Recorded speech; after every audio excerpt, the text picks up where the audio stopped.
नमस्कार। आज 19 मई हमारे साथ बैठे हैं हिमाचल प्रदेश भारतीय जनता पार्टी युवा मोर्चा के प्रदेश अध्यक्ष तिलक जी। संघ पृष्ठभूमि है और मेरे साथ यहाँ पर केलोंग में परसों मैंने इनका काम करने का तरीका देखा था। जो युवा मोर्चा यहाँ पर पूरी तरह इनएक्टिव था, इनके आते ही पूरे क्षेत्र में बहुत ही अच्छी तरह से उसने कार्य किया एक दिन के अंदर। भाई साहब, आपका स्वागत है यहाँ पर। नमस्कार। मैं उत्तराखंड से भुवन मेरा नाम है और मैं आपके हिमाचल प्रदेश केलोंग में आया हूँ। यहाँ पे मैं प्रवासी विस्तारक हूँ। परसों मैंने आपके काम करने की शैली देखी। मैं उत्तराखंड में रहता हूँ और जो यहाँ पर रवि ठाकुर जी ने राष्ट्र के लिए अपना एक कीमती वोट राष्ट्र निर्माण में मोदी जी के साथ दिया है, तो मैं जानना चाहता हूँ कि यहाँ की जनता उसको क्यों नहीं समझ रही है। किस प्रकार से आप उसको कहना चाहेंगे कि हाँ, उनके ऊपर आरोप दूसरे लगाए जा रहे हैं और हम समझ रहे हैं कि उन्होंने बहुत ही राष्ट्रवाद के लिए कार्य किया है। भुवन जी, सर्वप्रथम तो आपका बहुत बहुत धन्यवाद। आप उत्तराखंड से यहाँ आए हैं, अपना कीमती समय लगा रहे हैं और इसके लिए तो आपको मैं धन्यवाद करता ही हूँ आपका। और दूसरा, आपने थोड़ा युवा मोर्चा के विषय पे कहा। युवा मोर्चा का यहाँ अच्छा कार्य है। मेरे पहले भी 2 प्रवासियां हुए हैं। जो भी यहाँ की परिस्थिति हुई है उसमें स्वाभाविक रूप से थोड़ा सा शिथिलता आई है और सर्दियों के कारण बहुत सारे युवा यहाँ से माइग्रेट कुल्लू रहते हैं, कुछ पढ़ाई करने जाते हैं। लेकिन जो युवा यहाँ है, स्वाभाविक रूप से जब कोई बाहर से आता है तो एक्टिव होता है। इसलिए मैं आप लोगों के बीच ही हूँ अब जब तक चुनाव नहीं हो जाता है। और दूसरा, आपने रवि जी के विषय पे कहा कि उन्होंने बहुत कीमती वोट मोदी जी को समर्थन किया और राज्य सेवा में भारतीय जनता पार्टी का प्रत्याशी जिताकर भेजा है। मेरे को लगता ये विषय नीचे तक बहुत गंभीरता से जाने का विषय है। रवि जी ही नहीं, और यहाँ के जो भी लगभग 5 विधायक और आए, रवि जी 6 हो गए।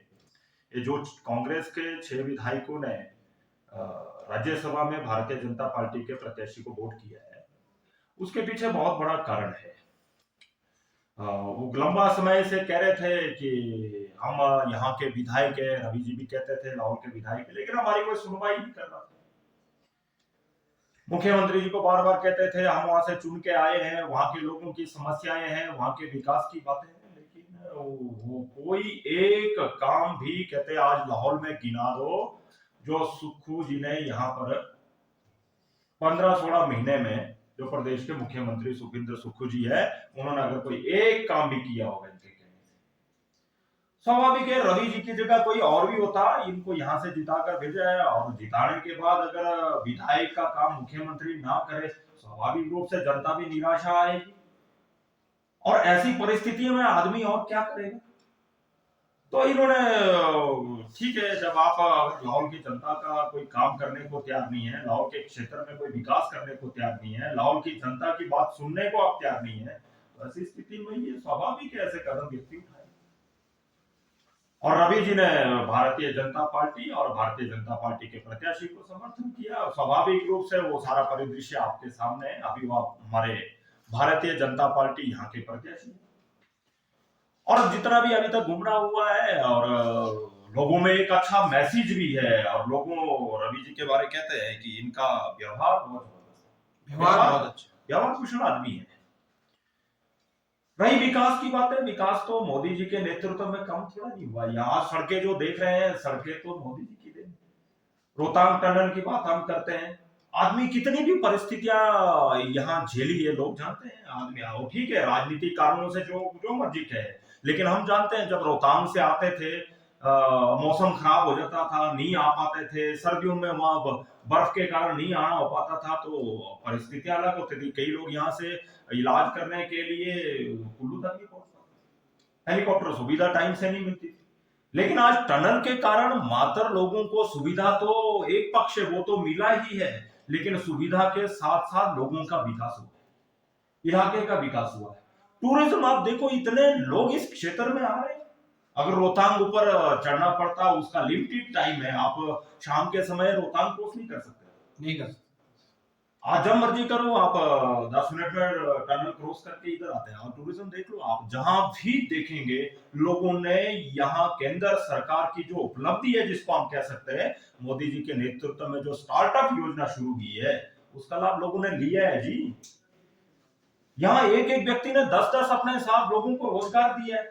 देखा है मैंने क्षेत्र में। जो व्यक्ति रोजगार लेने के लिए तड़पता था, आज वो व्यक्ति 10-10, 20-20, 50-50 लोगों को रोजगार दे। छोटे छोटे स्टार्टअप शुरू किए। लोगों को नदी का पानी तो ठीक है, चंद्रभागा का नदी का पानी है, वो बह रहा है, लेकिन बाहर से जो दुनिया आ रही है उनके लिए बहुत बड़ा एक मेरे को लगता है ये दर्शनीय स्थल है।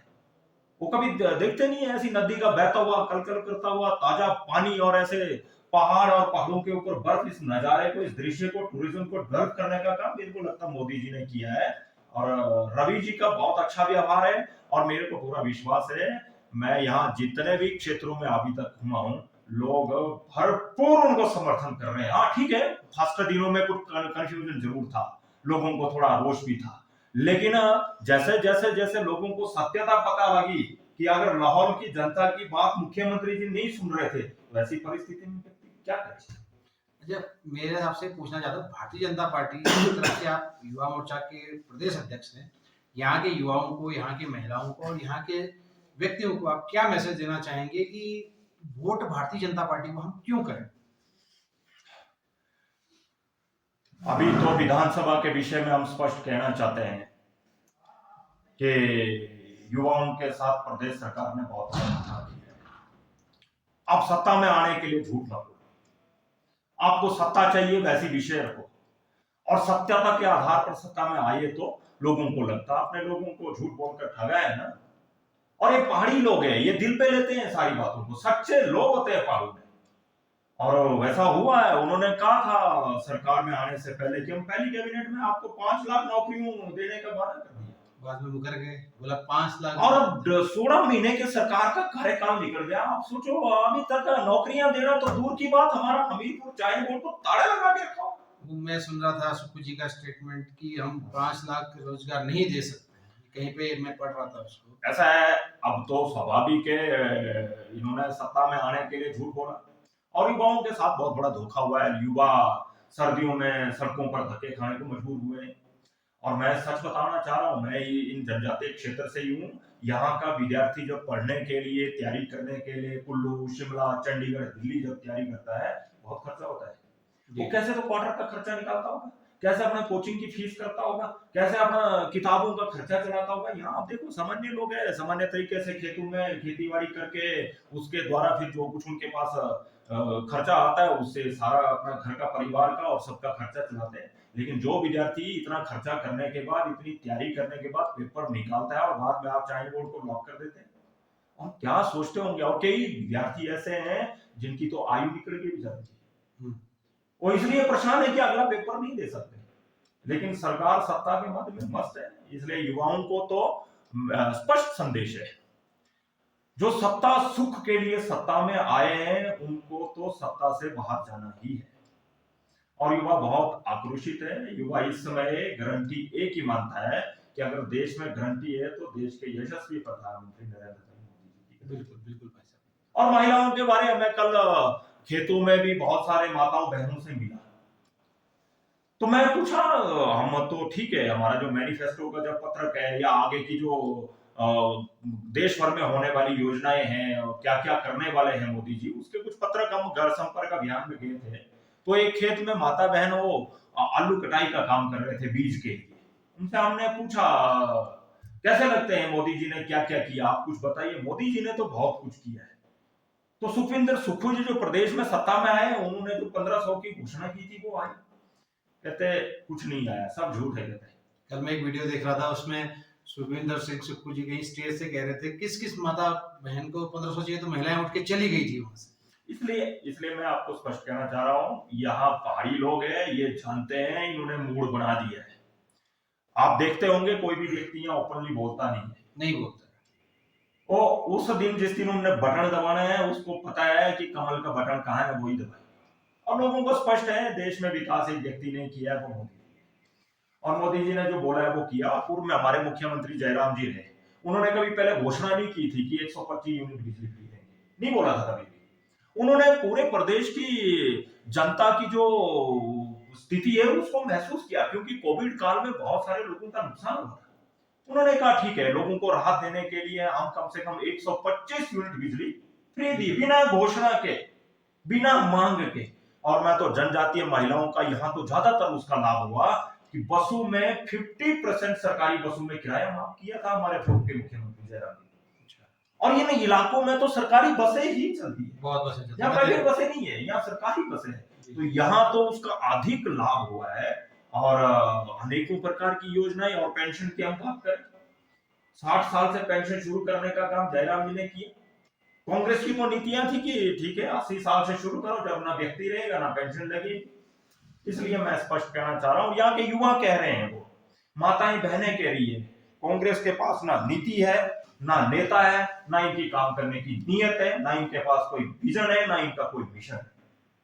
ये कुछ नहीं करना चाहते, ये सिर्फ लेना चाहते, मेरा विकास, मेरे बेटे का विकास, बेटे के बेटे का विकास, उसके पोते का विकास, इसी काम में लगे हैं। ये देश के विकास, प्रदेश के विकास में इनको कोई रुचि नहीं है। आज आप कांग्रेस के किसी नेता से पूछेंगे कि आप हिमाचल प्रदेश के बारे में क्या सोचते हैं, आपका विजन क्या है, मैं स्पष्ट रूप से बता सकता हूं, अपने परिवार से बाहर नहीं निकल पाए, नहीं निकल पाएगा। लोग समझते हैं पहले माँ यहाँ से लोकसभा का चुनाव लड़ती थी, अब बेटा आ गया। क्या माँ और बेटे के अलावा कांग्रेस के पास कोई और लीडर नहीं है जो मंडी पार्लियामेंट से चुनाव लड़ सकता? जी जी, विक्रमादित्य जी मिले थे परसों, मुझे देखा था मैंने। मतलब ये चिंतनीय विषय है। क्या यहाँ और लोग नहीं है क्या? क्या क्या करना चाह रहे हैं यहाँ? मतलब एक परिवार से बाहर सत्ता जाने नहीं दे रहे, एक परिवार से बाहर आप निकल नहीं पा रहे। हम चाहते हैं, और हमारे ये अभी का नहीं है, ये हमारे उसमें है, हम कह सकते हैं हमारे पुराने जो वरिष्ठ लोग थे वो कह गए हैं कि लोकतंत्र के लिए मजबूत विपक्ष का होना भी अनिवार्य है। ऐसे चलाएंगे परिवार से भी। ये लोग पहाड़ी आदमी है, ट्राइबल के लोग समझते हैं आप यहाँ क्या करना चाहते हैं। और मैं कई लोगों से पूछता हूँ, मोदी जी के बारे लोग दिल से जुड़े हैं। मोदी जी कह रहे हैं 2047 तक भारत को विकसित राष्ट्र बनाना। मैं पूछता हूँ मोदी जी की आयु तब तक क्या हो जाएगी? मैं तो ये कहता हूँ कि लाहौल स्पीति का बहुत योगदान रहेगा 2047 में भारत को विकसित राष्ट्र बनाने के लिए, क्योंकि रवि जी ने बहुत महत्वपूर्ण कार्य किया है, उसको समझिए। बहुत बहुत धन्यवाद भाई साहब, नमस्कार। और आपकी बात जो है वो 400 पार जा रहा है। भाजपा का जो नारा है, मोदी जी हमारे प्रधानमंत्री बन रहे हैं। और मैं लाहौल स्पीति की जनता से ये निवेदन करना चाहूंगा कि इस बार आप 2 सरकारें बना रहे हैं, एक आप केंद्र में मोदी जी की सरकार बना रहे हैं, एक आप राज्य में जो है इस आचार संहिता के बाद भारतीय जनता पार्टी की सरकार बना रहे हैं। और जिस प्रकार से लोग कह रहे हैं जयराम ठाकुर जी आपके मुख्यमंत्री होंगे और रवि जी उसमें महत्वपूर्ण भूमिका निभाएंगे। बहुत बहुत धन्यवाद। मैं भुवन विस्तारक, प्रवासी, केलोंग, लाहौल स्पीति, और साथ में मेरे थे हमारे नमस्कार भारतीय जनता पार्टी युवा मोर्चा के प्रदेश अध्यक्ष। जय हिंद, जय भारत, जय हिमाचल, जय उत्तराखंड।